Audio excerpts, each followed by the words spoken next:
When I was young, I remember being told all the time to never judge a book by its cover.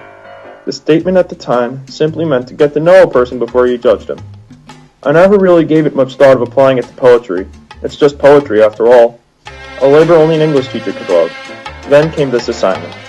I chose to do my Papa's Waltz because I had read in senior year of high school and knew that would make an easy narrative about child abuse, because that is what the poem was about.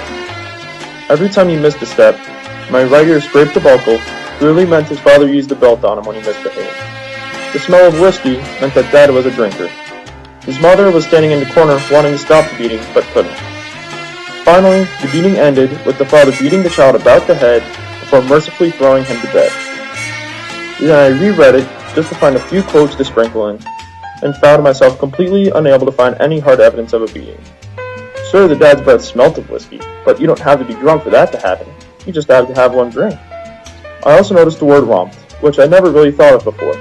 Once I finally did, that word didn't call child abuse to mind. It reminded me of the games I used to play with my uncle where we pretend to wrestle each other. The right ear scraping a buckle was just an illustration of height, not an image of a beating.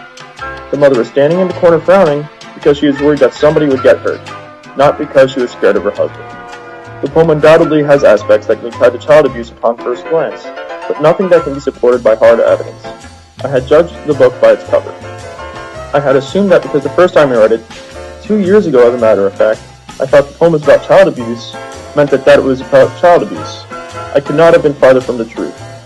I took a wonderful poem about a child bonding with his father and turned it into a horror story of a drunken man losing control against his son.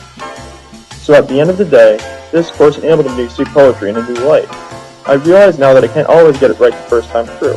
I have to go back and read it a second or even a third time in order to get the poem well enough in order to judge it. And to my surprise, I found that I enjoy poetry much more this way than I ever did before.